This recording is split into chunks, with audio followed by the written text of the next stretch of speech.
Merhaba, Papatya'nın Örgü Dünyası YouTube kanalıma hoş geldiniz. Bugün sizlerle beraber tasarımı ünlü bir markaya ait olan bu güzel kağıt ipten yapılan sadece iki motiften oluşan muhteşem çantayı çalışacağız arkadaşlar. Arkadaşlar ben ünlü markanın çantasının birebir aynısını örmedim. Onu baştan söylemek istiyorum. Bizimki biraz küçük oldu. Diğeri daha plaj çantası, daha büyük ölçülerde. Ama bizimki daha minnoş, tam yazlık, böyle inanılmaz güzellikte bir çanta oldu ve kullanışlı bir çanta oldu. Hemen içini şöyle bir göstermek istiyorum sizlere. Hemen ben terzide astarımı da diktirdim. Gerçekten çok güzel oldu. Önü ve arkası aynı şekilde örülen bir çanta.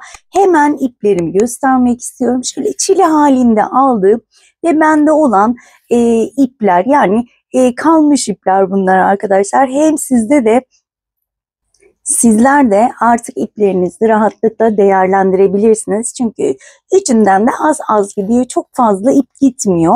Hemen kullandığım tığdan bahsetmek istiyorum. 3 milimlik tığ kullandım. Ve tabii ki hemen şöyle çantamın ölçüsünü de vermek istiyorum. Arkadaşlar benim yaptığım çanta şu anda 26 santim eni ve boyu şeklinde. Zaten kare bir çanta. Ama sanırım orijinalinde 30-35 santim arası olması gerekiyor. Bizimki önceden söylüyorum biraz minik oldu ama çok güzel oldu. İsterseniz hemen bu güzelliğin yapımına geçelim. Geçmeden önce minik hatırlatmamı yapmak istiyorum. Biliyorsunuz ki kanalım tamamen ücretsiz.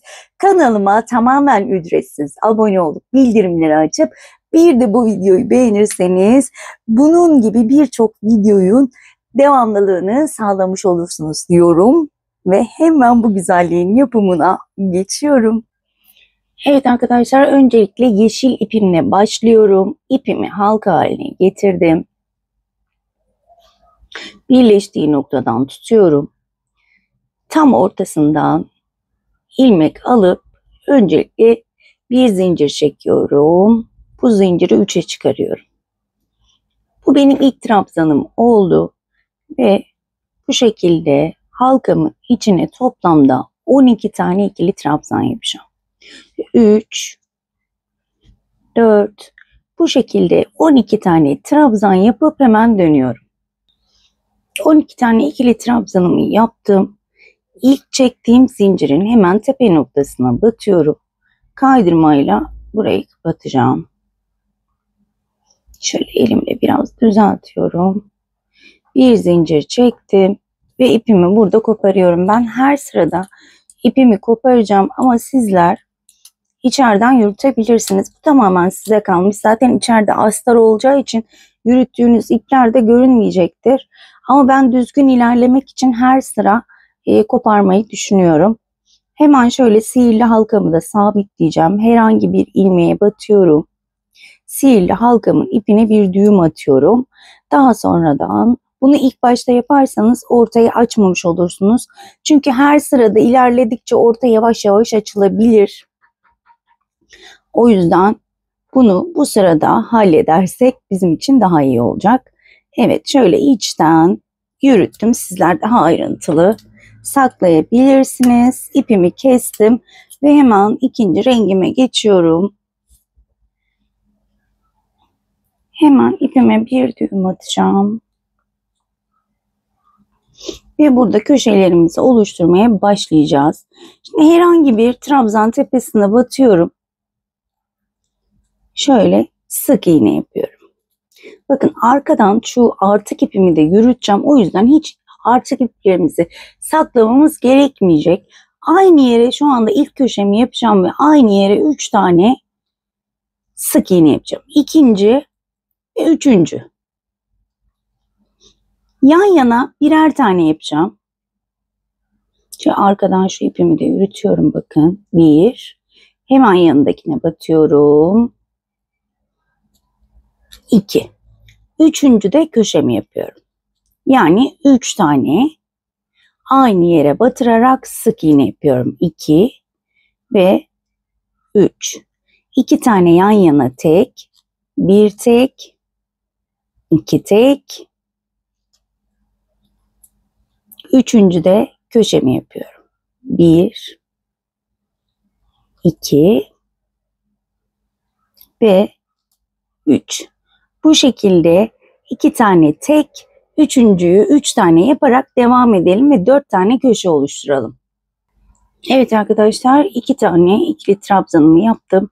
Burada köşemizi ilk başta yapmıştık zaten. Hemen ilk sık iğnenin tepesine batıyorum. Ve burada da yine kaydırma yapıyorum. Bir zincir çektim. İpimi kesiyorum. Hemen şöyle arkasını çevirince bakın yürüttüğümüz ipleri bu şekilde kesebiliriz. Saklamamıza gerek yok. Zaten saklayarak örmüştük. Evet, ikinci sıramı bu şekilde bitirdim. Ve üçüncü sırada diğer renk kırmızıya geçiyorum.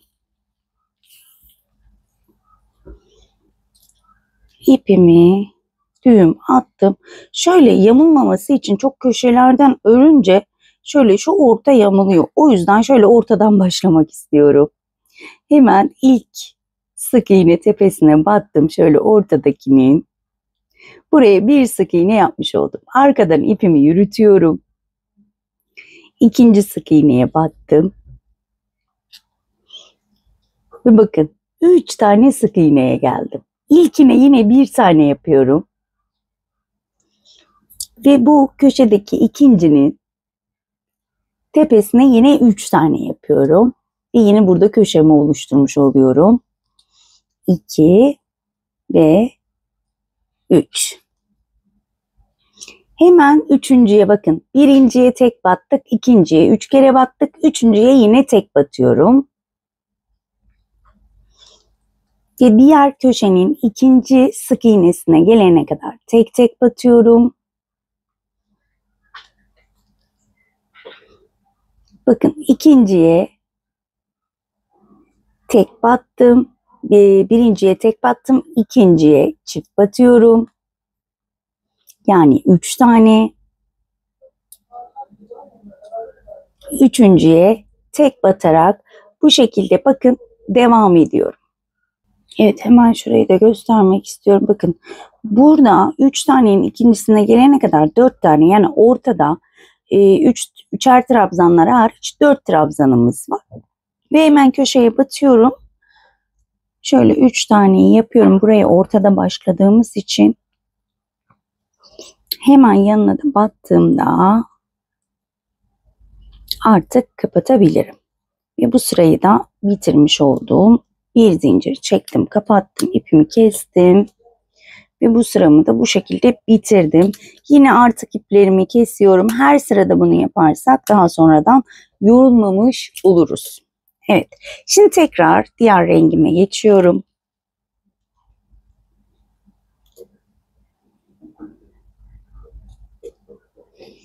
Hemen burada yine ortadan başlayacağım. Ve yine aynı şeyi yapacağız arkadaşlar. Sık iğnelere birer kez batıyorum. Sık iğne yapıyorum.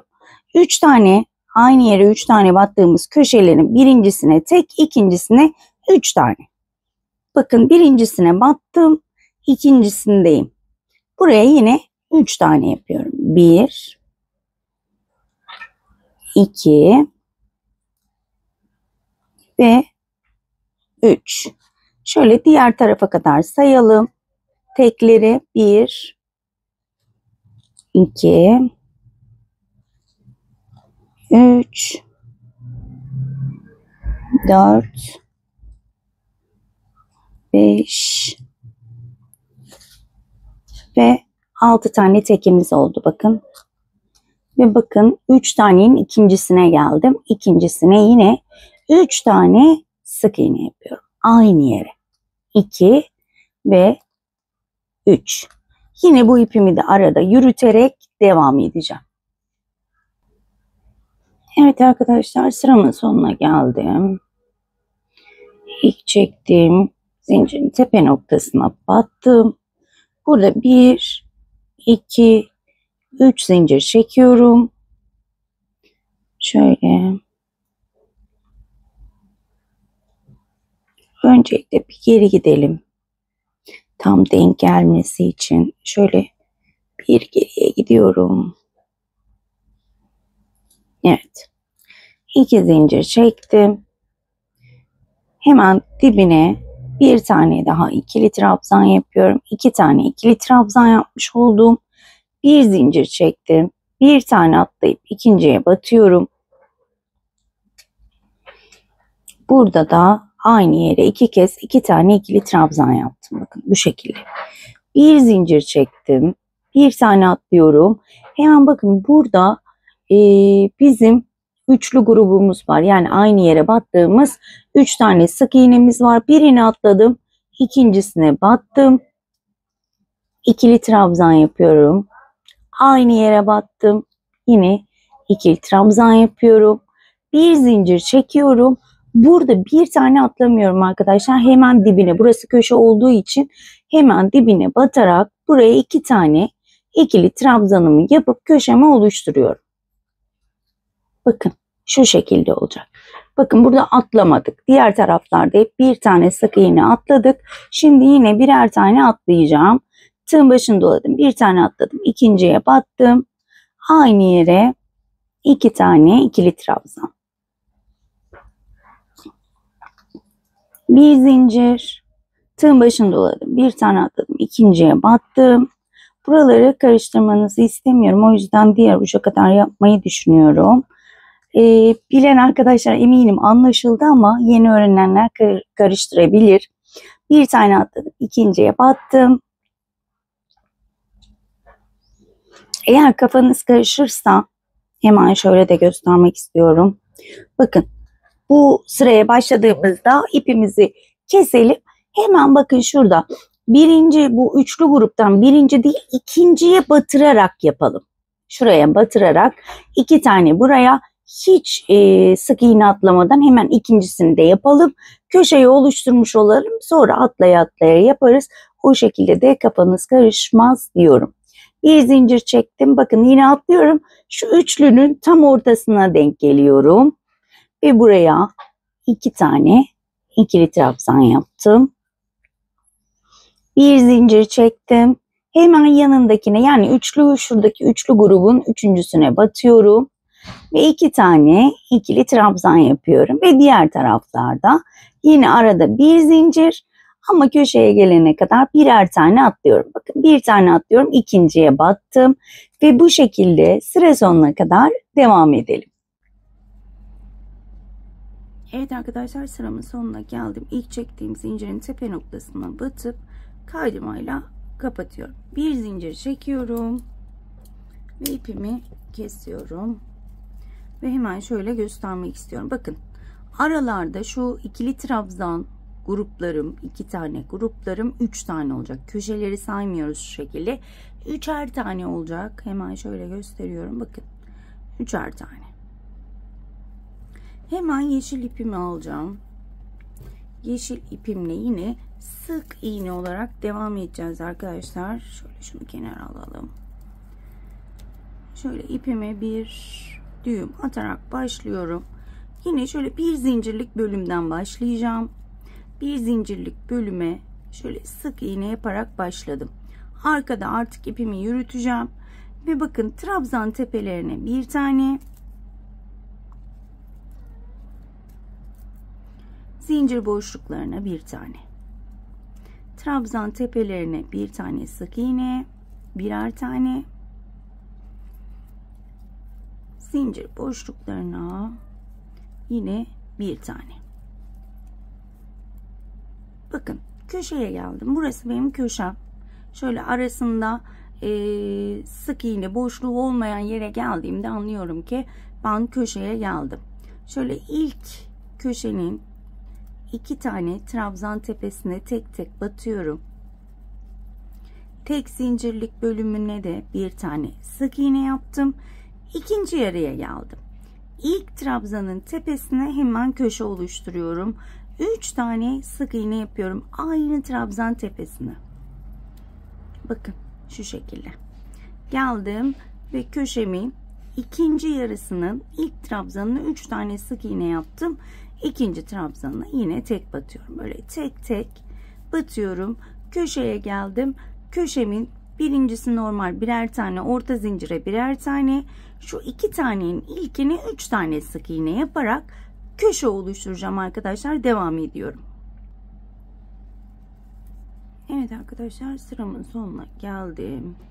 İlk sık iğneye battım, kaydırmayla kapattım. Şöyle şunu biraz sıkıştırayım. Evet, battım, bu şekilde kaydırmayla kapattım.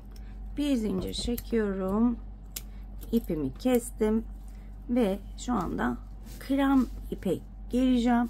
Bakın, kestiğim yerden başlamıyorum, dönüyorum, diğer taraflardan başlıyorum ki şurayı yamultmamaya çalışıyorum.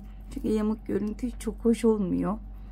Evet, hemen şöyle herhangi bir sık iğne tepesine batıyorum. Burada toplamda yeşille beraber 4 sıra sık iğne sıramız var. Daha sonra yine ikili trabzan çalışacağız. Bakın, buralar hep aynı. Çok videoyu uzatmak istemiyorum aslında. Tek tek batıyorum. Köşeye geldiğimde köşenin 3 tane sık iğnesinin ikincisine 3 tane batıyorum. Hemen şöyle yaparak da göstermek istiyorum. Bakın, tek tek batıyorum. Bakın, buraya 3 tane yapmıştık. Bakın, ilk trabzanın şöyle tepesine, ilkine tek batıyorum. Üçüncüye 3 tane. 1, 2 ve 3. Diğerlerine yine tek tek batıyorum. Sadece burada bu değişiklik var. Köşeleri unutmuyorum. Diğer tarafta da aynı. Birinci değil, ikinci de 3 tane trabzan yapıyorum. Dediğim gibi bundan sonra kırmızıdan sonra tekrar kremle devam edeceğim. Çok videoyu uzatmaya gerek yok arkadaşlar. Bu şekilde 4 sıra sık iğne yapıp hemen dönüyorum. Evet arkadaşlar, yeşil sırayla beraber toplamda 4 sıra sık iğne sırası ördüm.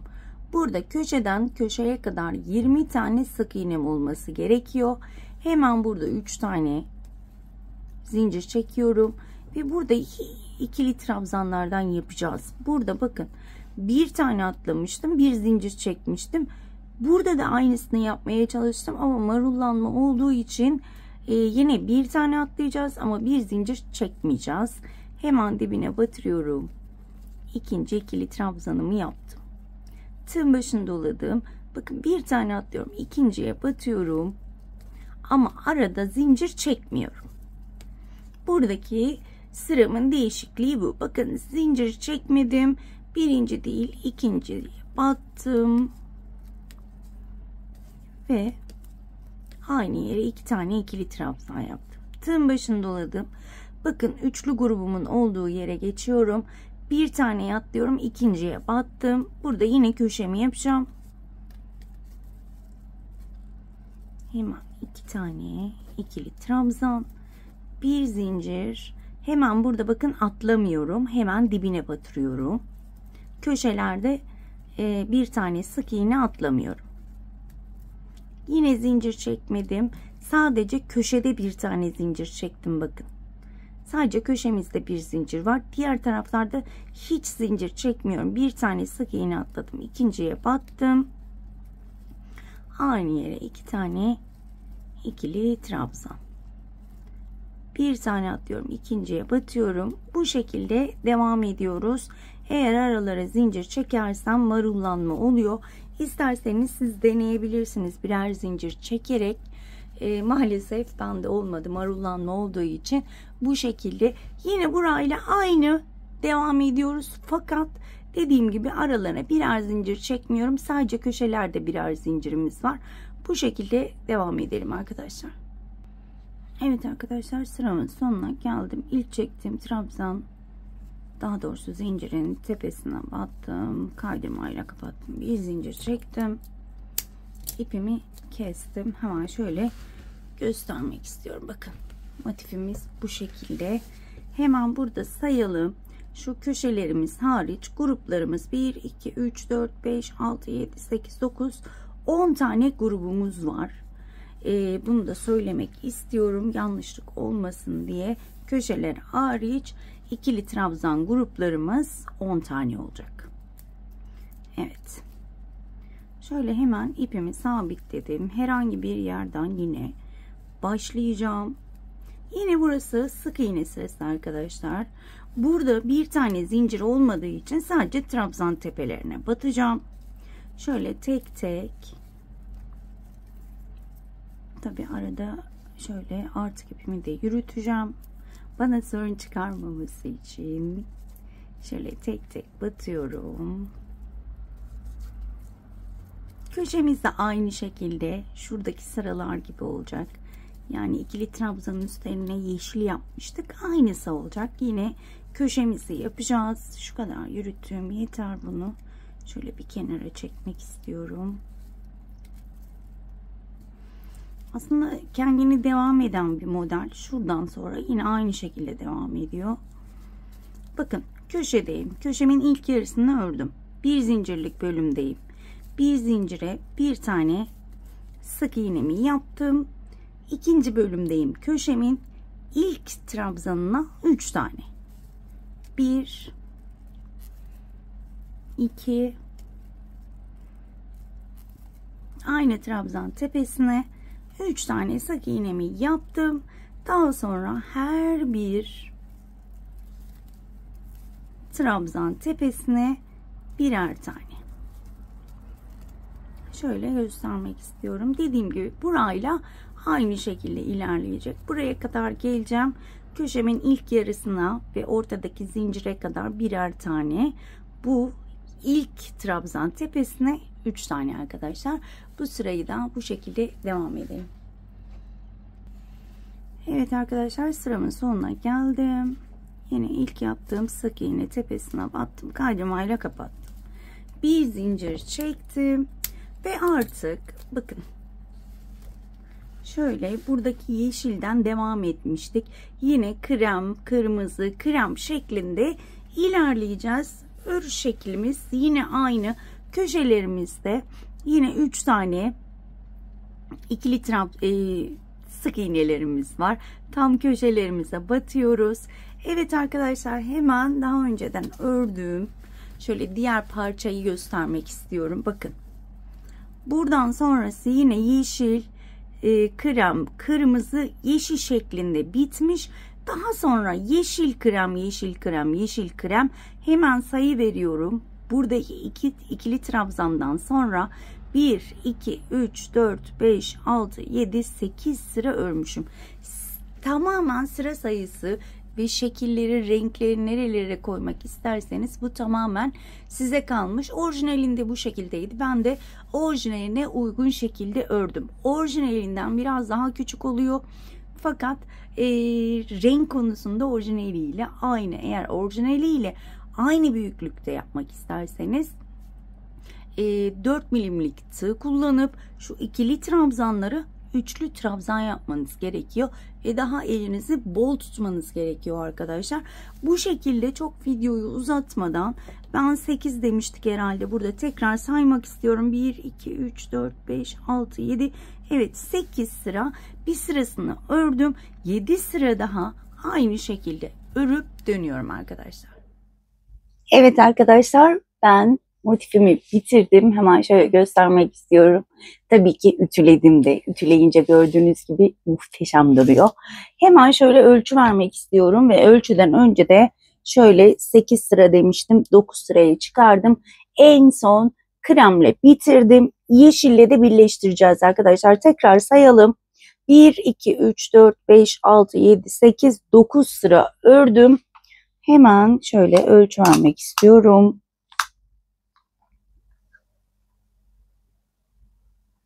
26 santim arkadaşlar eni boyu. Kare olduğu için boyunu ölçmeye gerek yok. Hemen şöyle tersleri birbirine bakacak şekilde şöyle üst üste koyuyorum. Bakın, düz taraf burada, düz taraf burada. İkisinin de ters tarafları iç bölümde kalıyor. Ve hemen yeşil ipimi alıyorum. Şöyle ipime bir düğüm atacağım.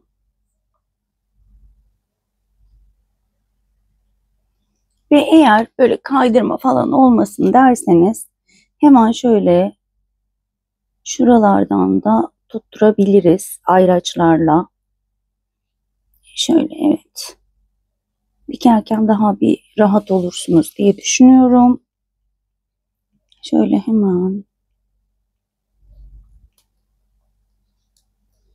Aslında birleştirmesi de çok kolay. Ters sık iğne yapacağız arkadaşlar. Gerçekten çok kolay. Göreceksiniz birazdan zaten. Evet, bu da tamamdır. Şimdi bizim ağız kısmını bunu kabul ediyorum. Ben şu şekilde ters bir şekilde döne döne öreceğim. Evet. Hemen bakın. Burada nereden batacağız derseniz burada bakın 3 tane sık iğnem var. Hemen onun şöyle tepesine batıyorum. Çift çift batarsak arkadaşlar tek ilmek değil daha sıkı sıkı olsun. Diğerinin de bakın 1, 2, 3 hemen ikincisine batıyorum. Şöyle 2 ilmek batalım. Evet. Şöyle hemen burada bir sık iğne ile başlıyorum. Daha sonra ilmeğimi uzatıyorum. Bakın birinci değil ikinci. Şöyle tam ortasına batıyorum ama tek ilmeklere de batabilirsiniz. Diğerinde de şaşırmayalım. Bir tane atlıyorum. İkincisine batıyorum. Şu şekilde. Evet. Daha sonra ilmek alıyorum. Şu şekilde ve sık iğne yapıyorum. Hemen bir tane atladım. İkincisine battım. Diğerinde bir tane atlayıp ikincisine batıyorum. İlmek alıyorum. Şöyle sıkıştırıyorum.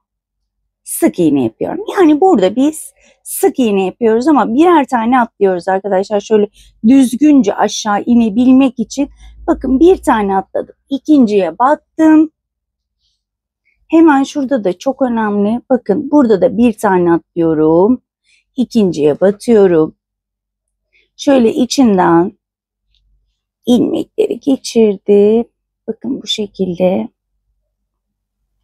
Ve sık iğne yapıyorum. Tekrar yapalım. Bakın bir tane atladım, ikinciye battım, ilmek geçirdim, sık iğne yaptım. Zaten görüyorsunuz bu düzgün ilerlemeyi. Bu şekilde şöyle köşeye kadar gelelim. Köşede yine nasıl dönüyoruz onu da göstermek istiyorum. Bakın bir tane atladım, ikinciye battım.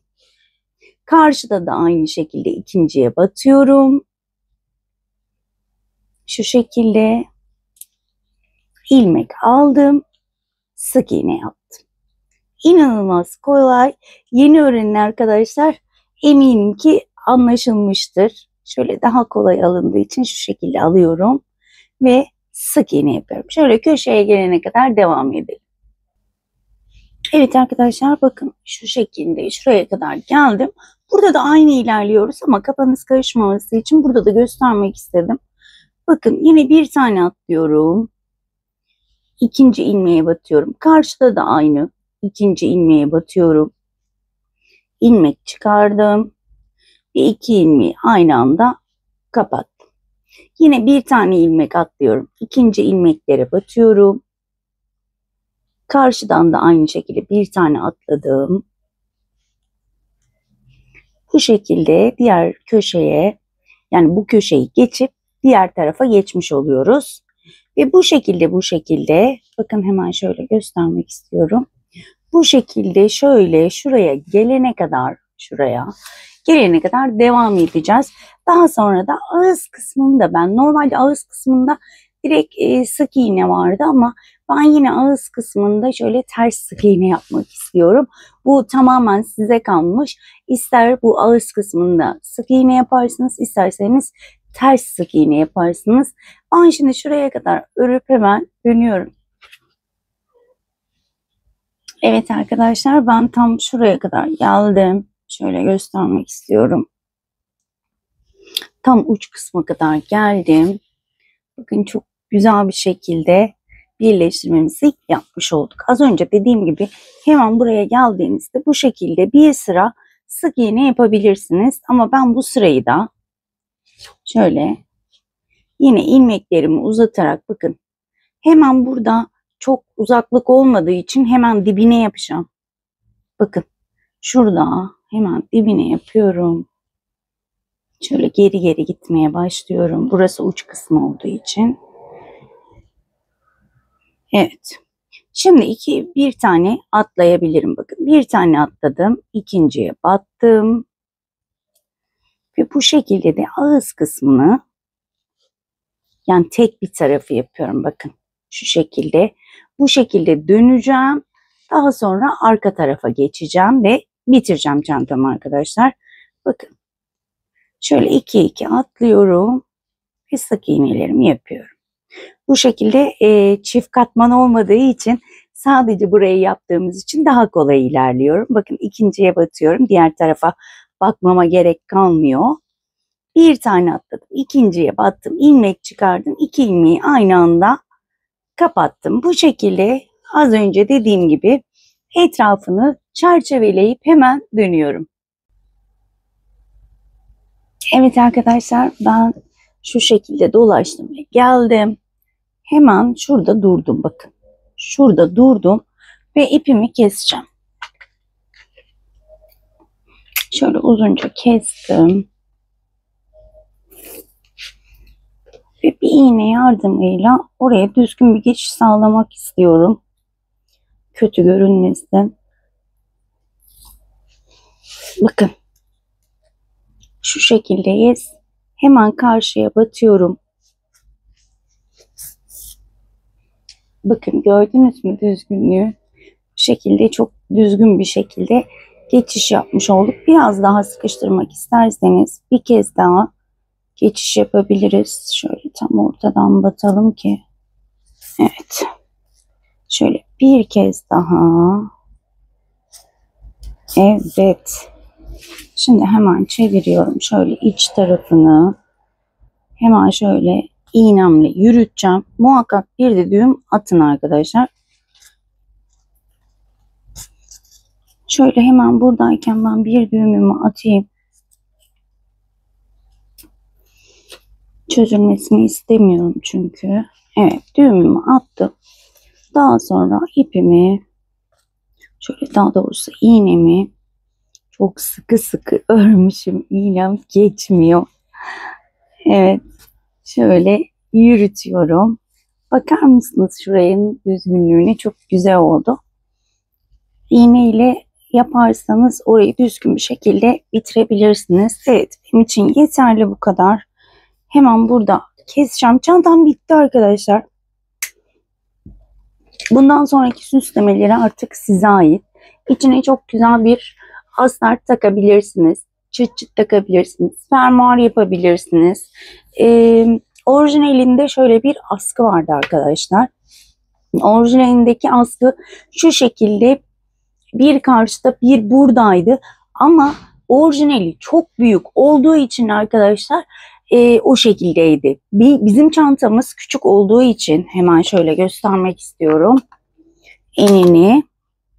Enimiz şu anda 26 santim olduğu için ben şöyle kenarlara takacağım bunları. Şöyle, evet.